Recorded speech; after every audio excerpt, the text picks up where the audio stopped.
the middle of the 19th century, warfare was advancing faster than technology could keep up.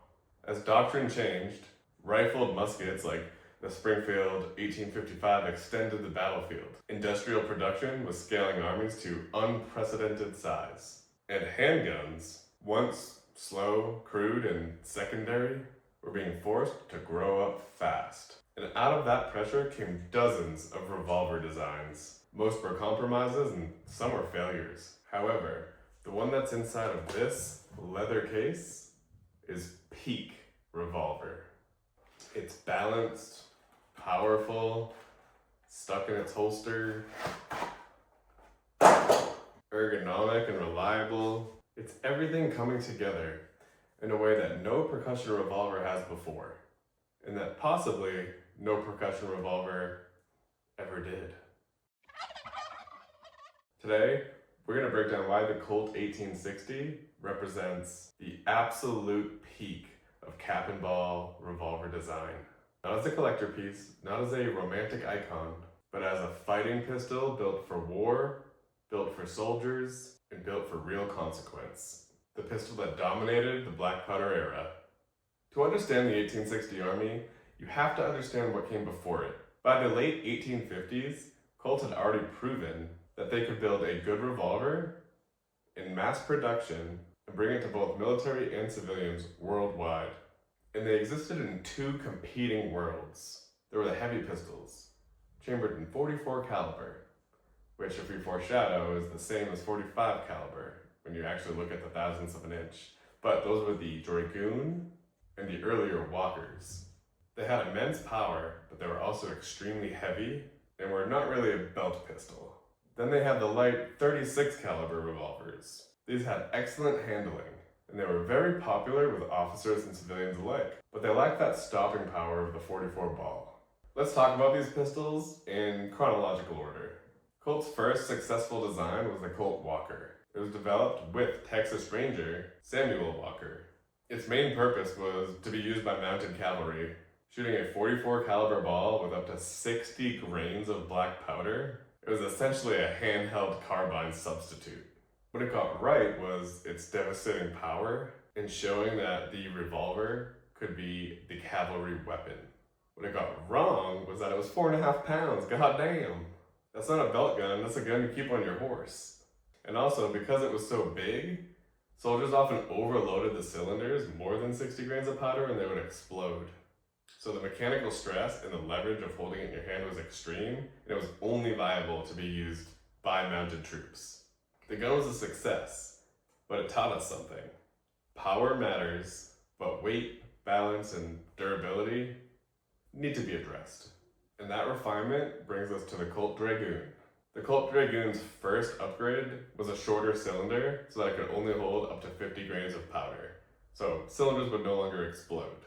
What also helped was they put thicker steel on it. It had a slightly shorter barrel, so it was a little bit lighter, but it was still a huge gun, which meant it was still too heavy for infantry.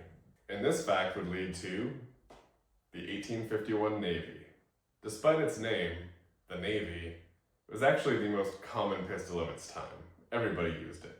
It was downsized to .36 caliber, which meant lighter recoil and faster follow-up shots, perfectly balanced in the hand, and reliable and easy to maintain.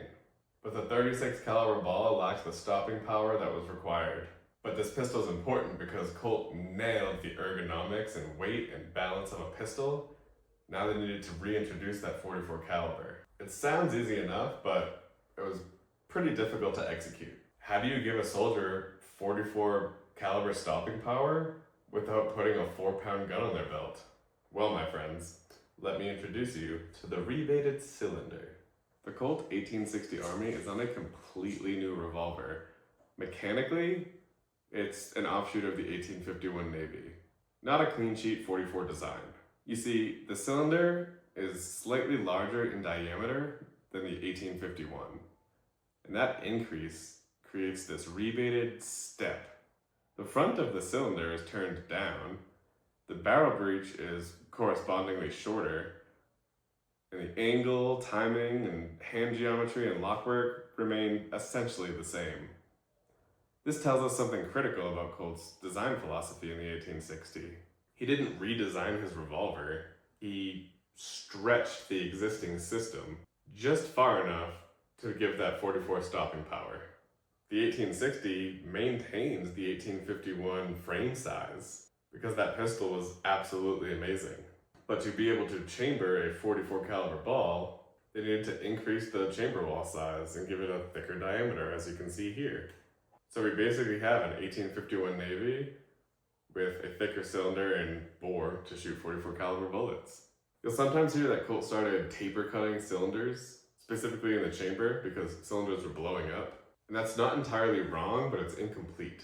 Colt was responding to pressure variability caused by overcharging or poor ball fit or the limits of mid-19th century metallurgy, honestly. Tapered chambers help seat balls more consistently, while also improving gas sealing and reduce the likelihood of chain fires and pressure spikes. It's late-stage refinement to make a system operating near its limits safer and more predictable. And to me, it's another sign that by this point, Colt had perfected the percussion revolver, as far as physics would allow, until metallic cartridges took over. Looking closer at this cylinder, you'll see that the Colt 1860s retained this naval battle scenes cylinder engraving derived from the famous Battle of Campeche, I think you pronounce it, which was originally in the 1851 Navy. And I had to research this because I asked myself, why does the Army revolver carry the Navy imagery? And the answer is basically tooling, timing, and Colt as a business.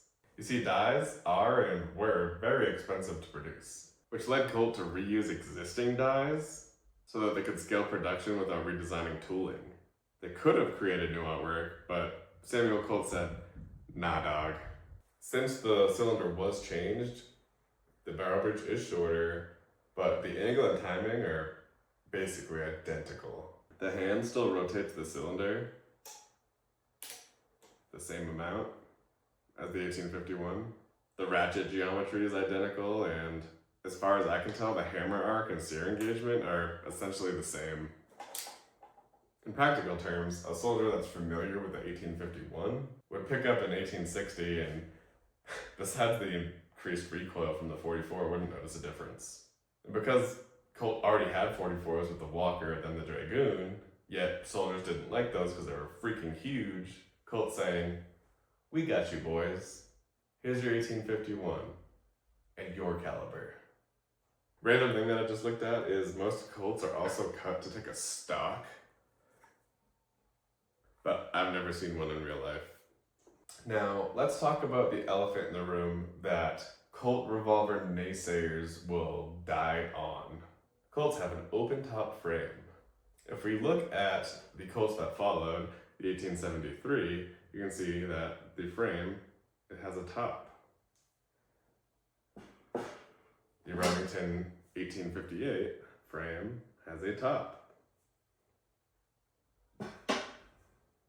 Colt cap and ball revolvers do not. And since the frame ends above the recoil shield, structural integrity is actually provided by the arbor, or the base pin itself, as well as the barrel assembly and the wedge. There's a wedge in the frame here holding everything in. And this works for black powder guns, because black powder pressures are relatively low. You see, the arbor is fixed to the frame, the barrel is over it, and the wedge holds everything together laterally. And in a properly fit gun, the arbor bottoms out on the barrel lug, the wedge locks everything together and doesn't hold it under stress. Mine did. I actually took the screw out and backed the wedge out a little bit so that this will cycle. If I put the wedge all the way in, it's locked up. If you know how I can fix that, let me know. But anyways, from a theoretical standpoint, not my gun, everything works perfectly and is very strong and able to withstand black powder. Although I do shoot this with the wedge half out, and it's fine. But I have read that if wedge fit is poor, it needs to be addressed. My way to address it has been shooting it, and hopefully it gets addressed and fits properly maybe, I don't know. I've been shooting it with Pyrex, caps, and Hornady balls. Back to history though. Soldiers loved this gun. I actually found letters where soldiers like this gun more than the Remington. There are documented reports saying that the Colt is more reliable, although in my experience, it has not been more reliable. The Remington has been. But maybe real Colts were better than these reproductions that I have here. It was also twice the price of a Remington, because Samuel Colt is a proud man. But even though the soldiers liked them more, when the Colt factory burned down in 1864, the Union Army saw an ever-increasing amount of Remingtons show up for use. But the Remington deserves a video of its own, so I will not go any further. I'll film it after this.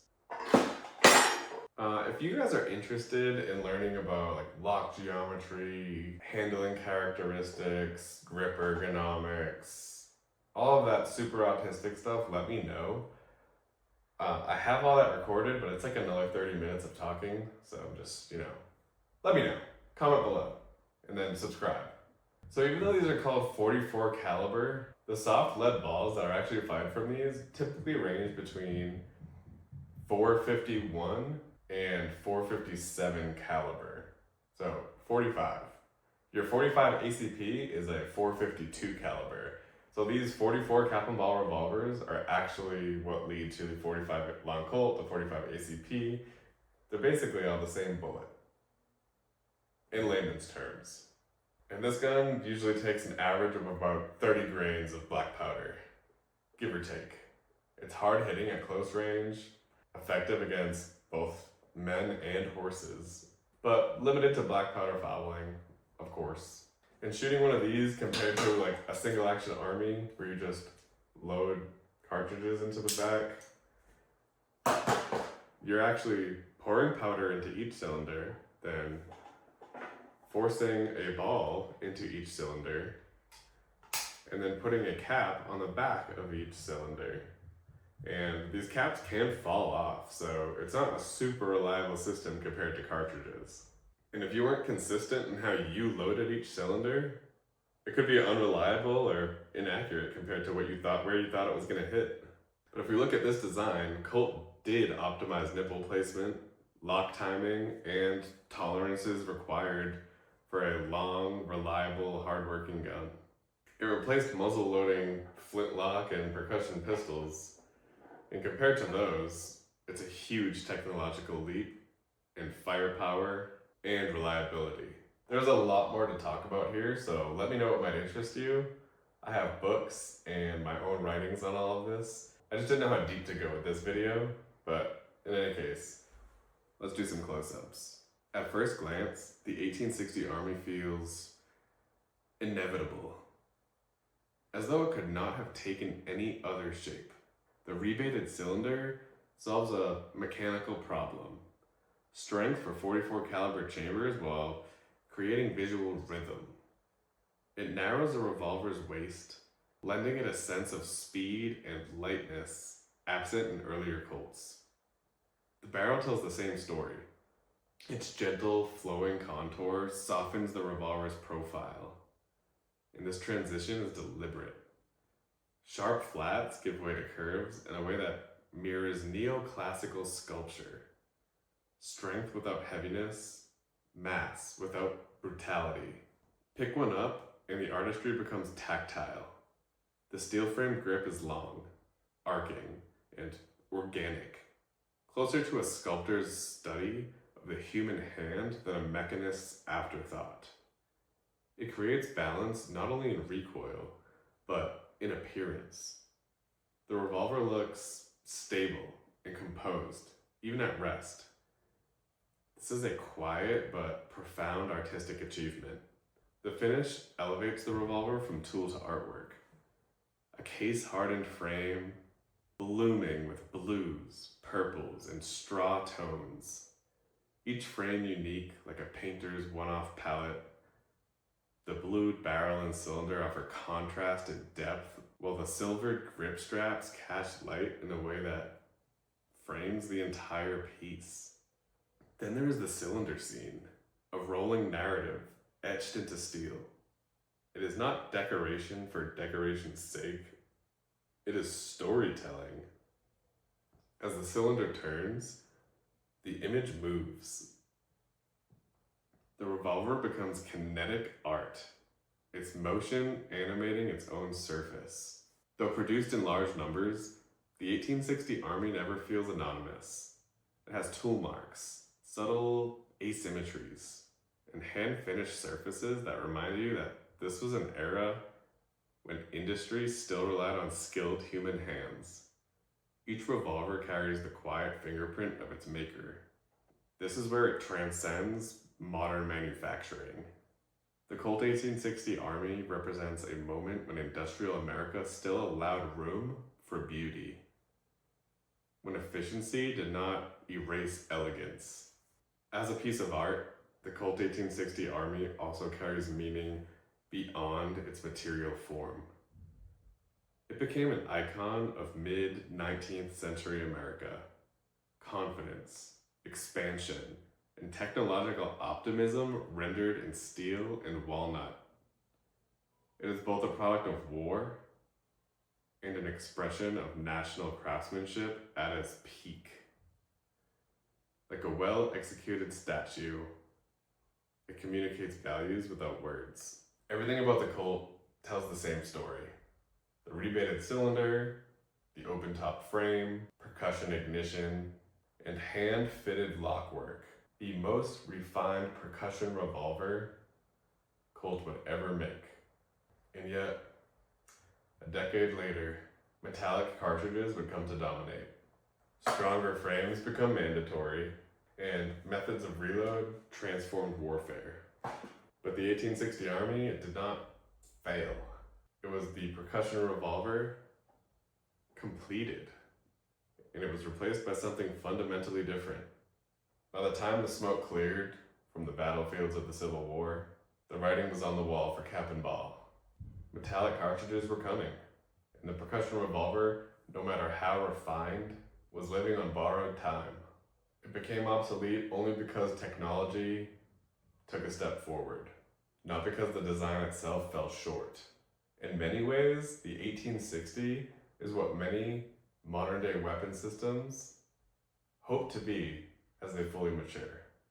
The final, best expression of its lineage. It's balanced, powerful, reliable, and purpose-built for the realities of war. And since the percussion age had to end, the Colt 1860 made sure it ended on the highest note. And that's why the Colt today isn't just remembered, it's respected. It is a piece of Americana.